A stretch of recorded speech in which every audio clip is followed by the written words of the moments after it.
noite, sejam muito bem-vindos. Estamos aqui com... Hoje não está muito frio, né? Então tá agradável, né? Vamos começar nossos agradecimentos da noite de hoje. Então vamos fechar os olhos, elevar o nosso pensamento a nosso Pai, que nos acolhe com tanto carinho, com todas as nossas imperfeições. Que Ele siga nos amparando nos momentos difíceis, mas principalmente que Ele esclareça em nós as coisas que necessitamos aprender, que necessitamos fazer, que nós tenhamos a sensibilidade de aprender com mais afinco, de colocar em prática, de estar disponíveis, que nossos mentores sigam nos auxiliando, porque é uma longa jornada. Obrigada, Pai, por mais uma semana, pelo privilégio de estarmos aqui, dispostos a aprender. Que os mentores da casa estejam com o nosso amigo Fábio, que fará a preleção da noite de hoje. Assim seja.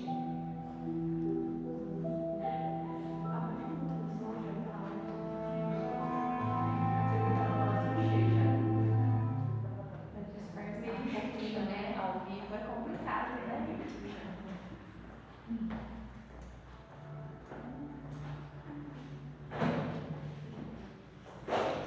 Boa noite, gente. Boa noite. Bom, vamos falar hoje sobre a parábola da porta estreita, que não é bem uma parábola, é mais uma analogia que Jesus faz durante o Sermão da Montanha, né? E nessa passagem Jesus diz o seguinte, isso está em Mateus capítulo 7, versículos 13 e 14.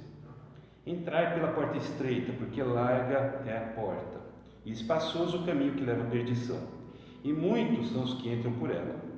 Que estreita é a porta, e que apertado o caminho que leva para a vida, e quão poucos são os que acertam com ela. Então, esse trechinho hoje a gente vai desenvolver algumas reflexões sobre esse conteúdo.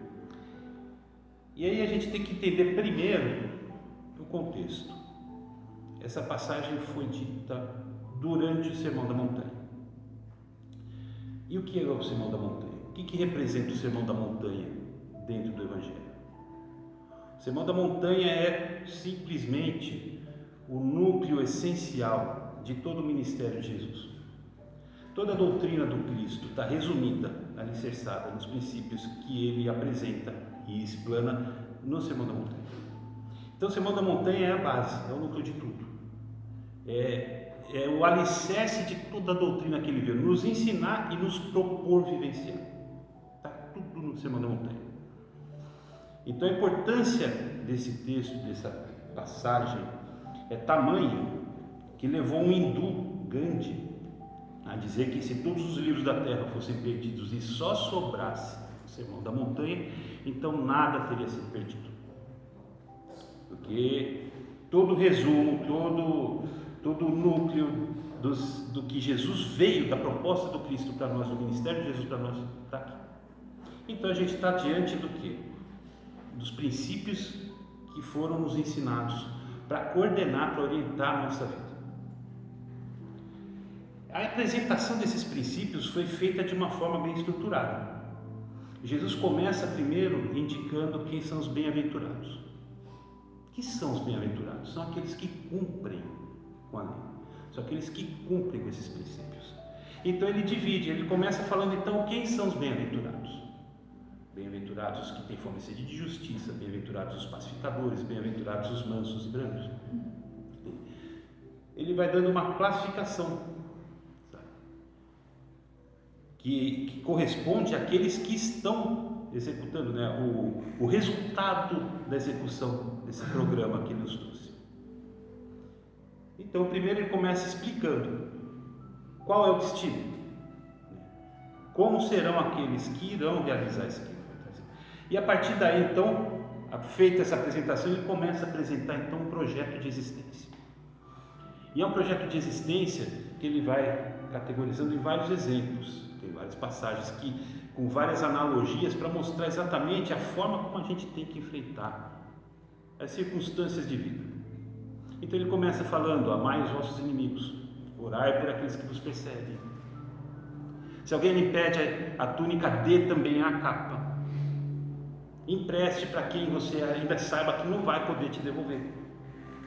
Ou seja, ele vai então ensinando condutas que devem ser absorvidas e vivenciadas por aqueles que querem assumir-se discípulos do Mestre. Uma série delas, não várias.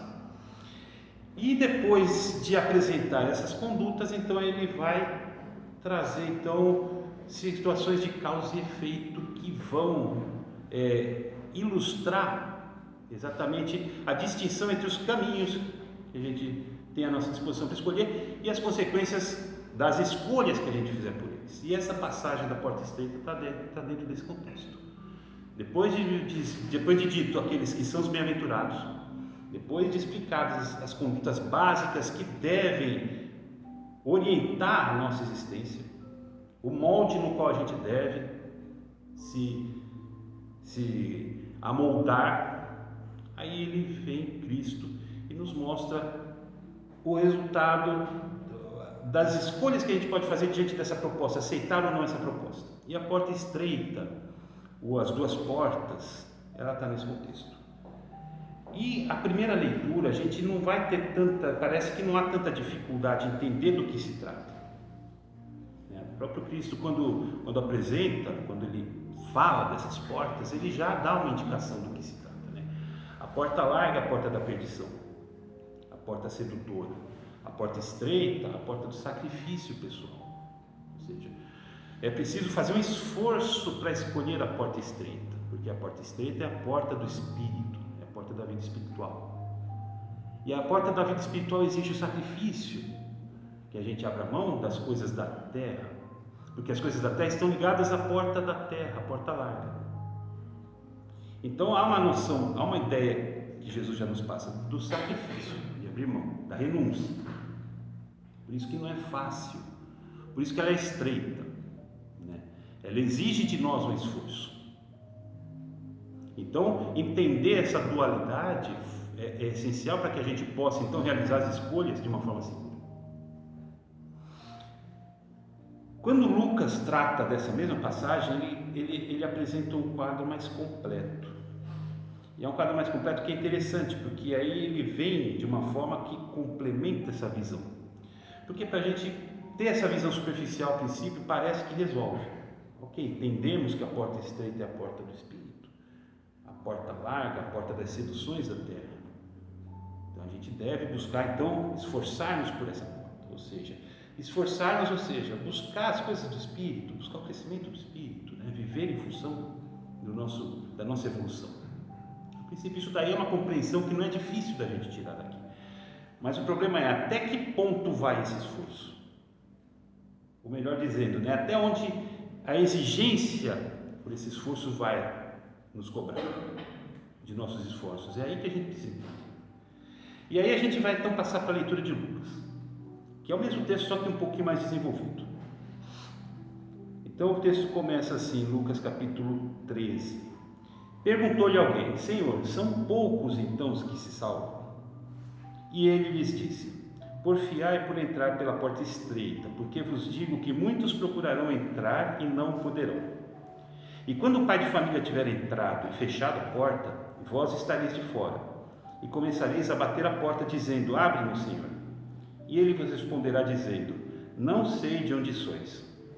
Então começareis a dizer: nós somos aqueles que em tua presença comemos e bebemos, a quem ensinaste nas nossas praças.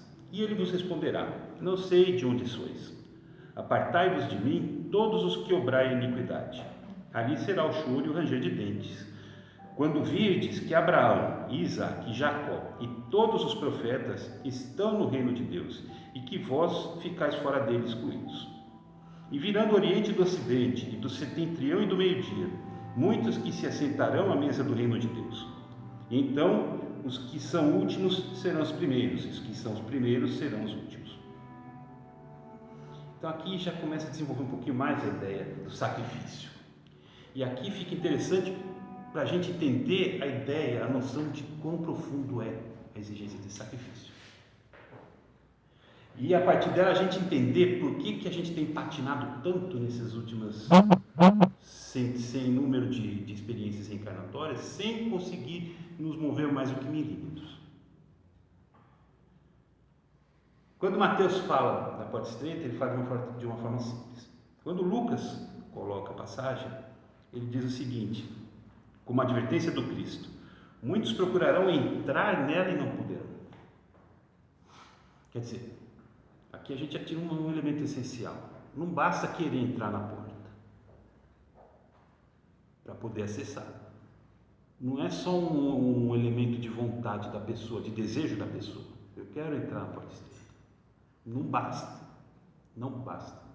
Precisa ir além. A gente pode dividir a humanidade em grupos, 3 grupos básicos. Um deles, muito grande, que vive de forma bem anestesiada. Entende? E essa anestesia vem justamente das coisas que o mundo nos oferece. Cada vez mais quantitativas, cada vez mais sedutoras e cada vez mais anestesiadoras. Ou seja, então você fica inerte, é uma vida, uma existência inerte. A pessoa despende seu tempo em redes sociais, né, trocando fofocas ou agredindo alguém ou brigando com alguém, assistindo programas que não trazem absolutamente nada para acrescentar para o nosso proveito espiritual, tomando ou entorpecendo-se com elementos nas horas de folga para se desestressar do trabalho, para se desestressar dos afazeres da casa. Então vou tomar minha cervejinha, vou tomar meu esquinho, vou fumar meu cigarrinho. Não sei, sempre tem um inho que vai nos também na sexta-feira, no sábado, fim de semana é o dia do inho. E a vida passa sem que nada de produtivo seja acrescido para o espírito. Esse é um grupo. Tem um outro grupo mínimo. Esse aqui já tomou consciência, não só tomou consciência do que precisa ser feito, como ele age em função disso. Ele vai buscar, dentro das possibilidades que ele tem, ele vai buscar efetivar isso.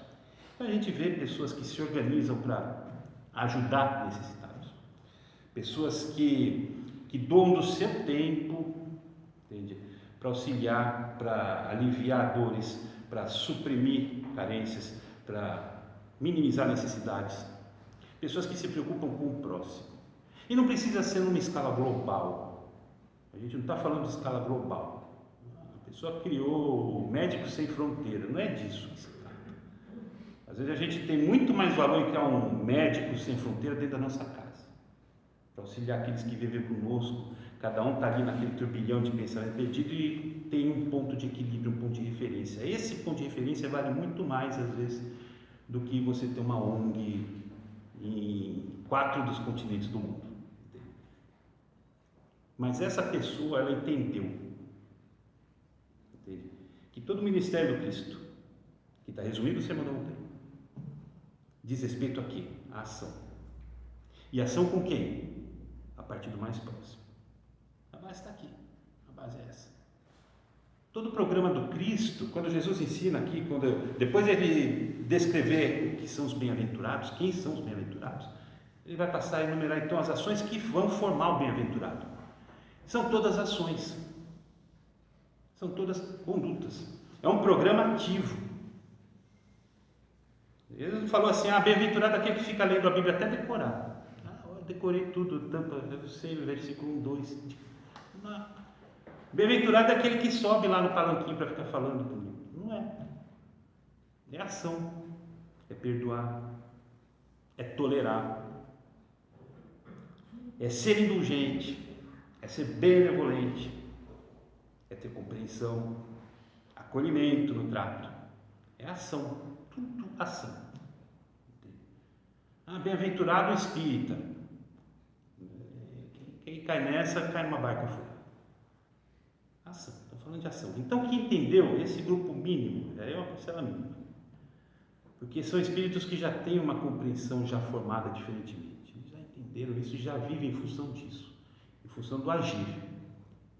Mas é de um agir profundo, não é um agir baseado nas aparências. Eu já fiz, tempos atrás, teve uma época que a gente participava aqui, tinha o Natal que fazia-se numa vilinha, quase uma favelinha que fica indo lá para Jundiaí, passando a cerâmica. Tem a última cerâmica antes de entrar em Cabreúva. Aí tem uma do lado esquerdo aqui assim, tem uma favelinha, cresceu muito lá. Aí levava essas coisas, arrecadava-se no Natal, tinha muita criança lá, brinquedos, barros. Outros grupos vieram, aquilo aumentou, até porque aumentou muito lá a quantidade, né? Eu deixei de ir faz tempo lá, acho que aqui do centro, não sei se ainda tem alguém que vá ou não, mas tem muita gente, é fácil de ver quem vai, porque todo ano vai ser postado no Facebook, no Instagram, todas as fotos divulgando, todo mundo presente assim.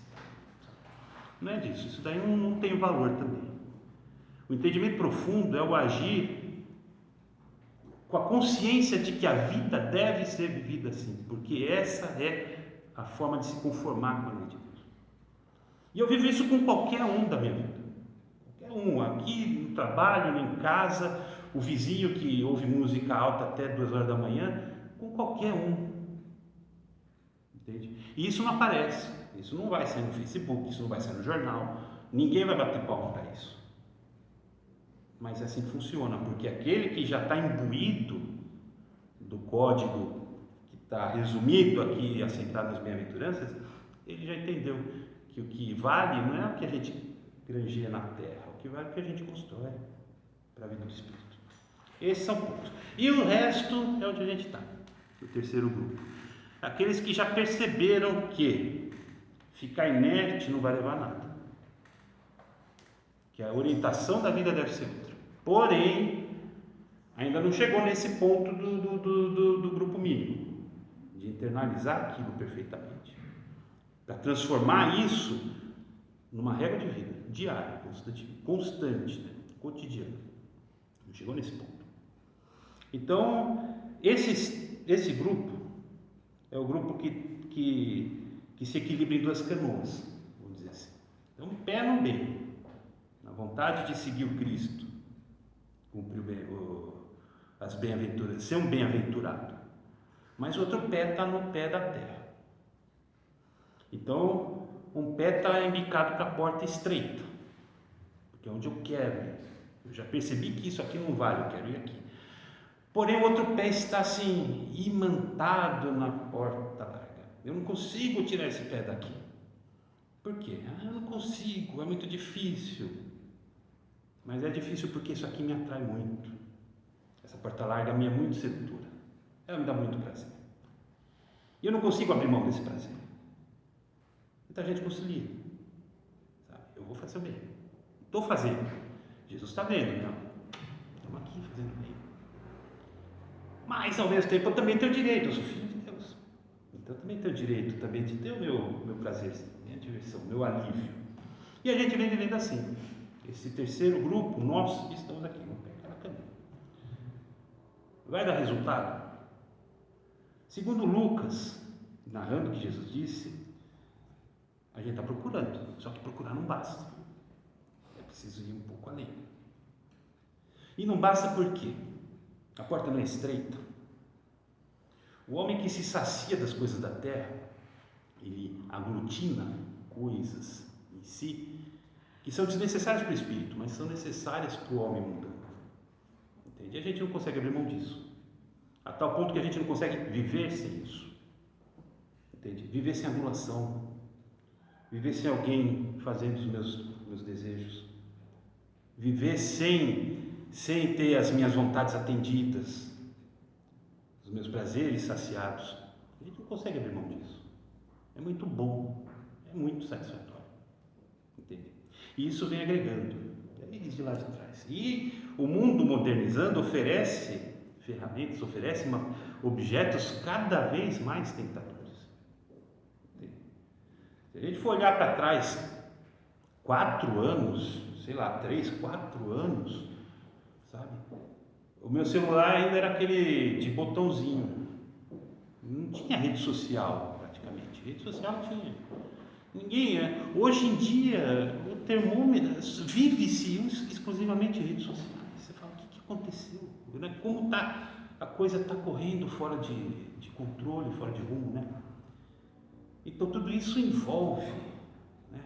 Agora a gente está tendo uma situação complicada, né? A pandemia, né, jogou todo mundo dentro de casa. E a casa desestruturada, ela é um porto seguro para as facilidades do mundo, né? Que é coisa que mais satisfatória do que alimentar o nosso ócio, a nossa preguiça de dentro de casa sem precisar fazer nada. Em casa eu consigo tudo, eu compro na internet, eu compro comida pela internet, eu vejo os filmes que eu quiser, eu assisto o programa que eu quiser, leio a revista que eu quiser, faço amigos virtuais, tem tudo na internet, namoro virtual, você sai de casa. Aí no primeiro momento você fala, tudo bem, mas era uma medida sanitária a gente ficar em casa. Vamos assumir isso, mas passou, de repente passa. Vai voltar ao normal? Agora não volta. Essa semana mesmo, a gente já estava cogitando de estudar, de ver, talvez já planejar uma volta da evangelização infantil que nós temos aqui no centro, né? Tínhamos até o começo do ano passado. A gente já perde até a referência do tempo. E conversando com a mãe, ela já falou, minha filha não vai voltar mais. Porque agora a rotina mudou. A gente agora já perdeu o elan, né? Sabe? Não vai voltar. Taxativamente. Aí você fala assim, bom, o que dá para falar, né? É uma coisa que acontece, está acontecendo. Então, é muito sedutor, entende? E se a gente já não tem uma vontade suficiente para tirar um pé, ficar com os 2 pés na mesma canoa, quer dizer, a nossa vontade já não é forte a esse ponto, né? Já é uma vontade meia boca, bombardeada com esses elementos de sedução, ela fica cada vez menor. Aí sobra o quê? Sobra aquilo que Emmanuel chama de o meio bem. Eu até trouxe aqui o texto dele, para a gente dar uma lida, só uma parte, para não perder muito tempo. Né? Que ele comenta aqui, justamente esse trecho de Mateus, capítulo 7, versículo 14, está no livro da Esperança, a passagenzinha que ele fala do meio bem. Ele começa falando assim: frequentemente somos defrontados por aqueles que admiram o amor aos semelhantes e que, sem coragem para cortar as raízes do apego a si próprios, se afeiçoam às atividades do meio-bem, continuando envolvidos no movimento do mal.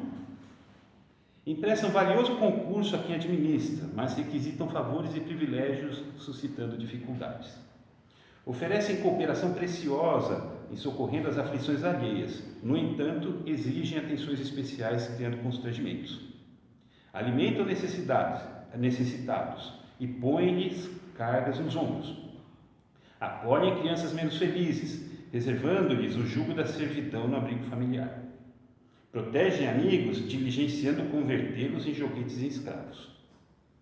Ele cita uma série de comportamentos contraditórios, né, que tudo se resume nisso, né? Você faz uma coisa, mas sempre cobrando outra. E essa cobrança é para satisfazer a nossa vontade pessoal, sempre. Aí ele conclui aqui: efetivamente, o mínimo bem vale por luz divina, mas, se levado a efeito sem propósitos secundários, como no caso da humilde viúva do Evangelho que se destacou nos ensinamentos do Cristo por haver cedido de si mesma a singela importância de 2 vinténs sem qualquer condição. Então, precatemo-nos contra o sistema do meio-bem, por onde o mal se insinua, envenenando a fonte das boas obras. O bem pede doação total para que se realize no mundo o bem de todos. É por isso que a doutrina espírita nos esclarece que o bem deve ser praticado com absoluto desinteresse e infatigável devotamento, sem que nos seja lícito, em se tratando de nossa pessoa, reclamar bem algum. A gente não precisa nem muito longe. Quantas vezes a gente não reclama porque a pessoa não agradece, não reconhece o favor que a gente faz? Tem cobrança. Sempre voltado à nossa satisfação pessoal, sempre voltado ao nosso ego. E isso incha o nosso espírito, isso infla. alimentar esse ego, alimentar o egoísmo, alimentar o orgulho, a vaidade, incha o espírito. E aí a gente lembra daquela frase de Santo Agostinho, que falava: vaidade não é grandeza, é inchaço. E o que está inchado parece grande, mas não é sadio, é doente. Então o espírito inchado não é um espírito grande. O inchaço não faz grandeza do espírito, é inchaço. Inchaço é doença. Inchaço é excesso do que não serve para o espírito. E é por causa desse inchaço que você não passa na porta estreita. É estreita. Ela é feita sob medida para o espírito. Porque é a vida do espírito. São as coisas que dizem respeito ao espírito. Não tem lugar para o que satisfaz da terra, para as coisas mundanas. Daí a dificuldade, o esforço que Jesus fala para entrar pela porta estreita, porque é preciso sacrificar tudo isso que nos faz tão bem, que nos dá tanto prazer. É preciso levar até essa consequência. Contemporizar não serve. Contemporizar, a gente está fazendo isso já há quanto tempo? Não serve. Se tivesse servido, a gente não tinha nascido em tudo. Se tivesse nascido na terra, né? Vamos dizer assim, porque podia já ter nascido em mundos melhores. Mas vamos dizer que vai nascer na terra, mas podia nascer pelo menos num país de primeiro mundo. Podia nascer em tudo. Entende? Às vésperas de uma falta d'água, de outra falta d'água. Né? Então você fala, não é muito meritório isso, né? Vamos dizer assim. Então, pois é, você vê, a gente, eu também, ainda foi consciente, né? Quer dizer, esse então você. Então não vale. Aí a gente vai ver isso aqui, na versão de Lucas.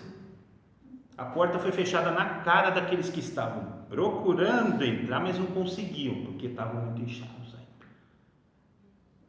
Aí eles batem na porta assim: olha, chegamos, abre a porta, não conheço vocês. Quem são vocês? Eles falam: não, a gente comeu e bebeu com você outro dia. A gente estava lá na praça quando você estava ali batendo papo com a gente. Não conheço. Apartai-vos de mim. E Mateus, e aqui fechou tudo, mas em Mateus, um pouquinho mais para frente também no capítulo 7, acho que no versículo 22, também tem outra continuação aqui, né? Sobre esse mesmo enfoque, né? Quando Jesus fala: nem todo aquele que diz Senhor, Senhor entrará no reino dos céus, mas sim aquele que pratica a vontade do meu Pai que está nos céus. Muitos me dirão naquele dia: Senhor, não foi em teu nome que profetizamos, e não foi em teu nome que expulsamos demônios, e em teu nome que fizemos muitos milagres? Então eu lhes declararei: nunca vos conheci, apartai-vos de mim, vós que praticais a iniquidade. Esses aqui, eles curavam, eles aliviavam as doenças, expulsavam demônios. Para quem está olhando de fora, você fala: mas eles faziam bem então. Não é que Jesus não vai reconhecer eles. Não está fazendo bem? Não curavam? Não expulsavam demônios? Os outros aqui não estavam comendo e bebendo com Cristo? Não estavam juntos, convivendo? Como é que não conhece? Não basta. Isso a gente faz. Muito tempo. Vir no centro, falar aqui em cima, frequentar, buscando passe, trabalhar no centro, a gente faz. Trabalho voluntário, a gente faz. Agora, o que nos motiva a fazer isso? Sai na foto? Sai no vídeo? Entende? Aí, olha a recompensa que vem: não conheço vocês. Afastai-vos que vocês não são do meu ciclo. Não basta. Porque nisso, você pode até falar, há um resultado, há um resultado benéfico para quem? Tem, claro. E Emmanuel falou: todo bem tem, por mínimo que seja, há uma luz divina, porque está ajudando alguém. Aquele que recebe está sendo beneficiado, mas para quem faz, aí a gente entende todas aquelas vezes que Jesus fala: você que queria fazer isso esperando ganhar, já ganhou sua recompensa, não vai ter outra no céu. Você queria reconhecimento, você queria aplauso, já teve, quitou a conta, não tem bônus para isso.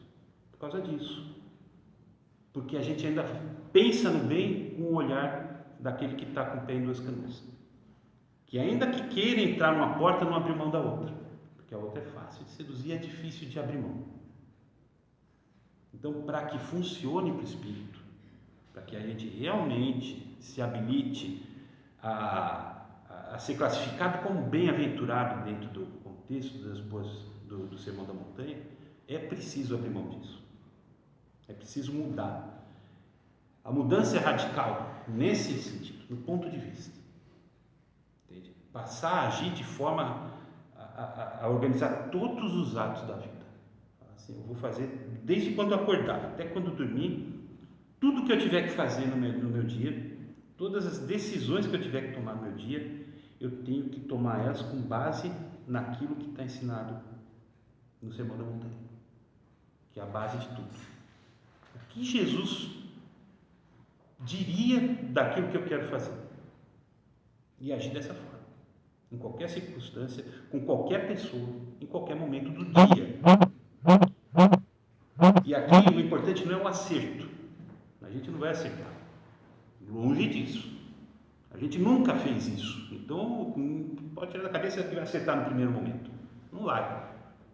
Agora, o que vai fazer a diferença é a insistência. Porque é a insistência que vai dar o tom da vontade de crescer que a gente tem. Mesmo batendo cabeça, se eu continuar organizando meu dia, meus atos dessa forma, uma hora vai ser natural acertar. Agora, é a vontade que me levou. E essa vontade é que exige o esforço. É ela que me faz abrir mão, não o resultado. O resultado é um processo, é a conclusão de um processo.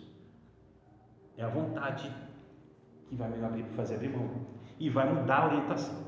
A partir daí, sim, você fala, ao desinchaço da alma, e a gente se aperfeiçoa a passar pela fresta, pela porta estreita, para poder então, agora sim, eu estou me construindo em mim o ser bem-aventurado do que Cristo falava. Eu estou projetando em mim esse ser bem-aventurado. Então, a gente sugiro-lhes a gente estudar melhor, porque aqui vocês não vão aprender nada. Vocês não sabem nem se eu estou falando algo certo ou não. Então, vocês têm que ter um controle. Estudem em casa, reflitam, pensem, porque a gente está aqui para isso. A gente não veio para pagar boleto. Faz parte, entende? Mas isso é acessório, entende? O que fica é o que a gente constrói por espírito. Então a gente precisa pensar nisso para viver e para evoluir. Então agradeço a presença de todos vocês, que vocês tenham uma ótima noite, uma ótima semana e que Deus nos abençoe a todos.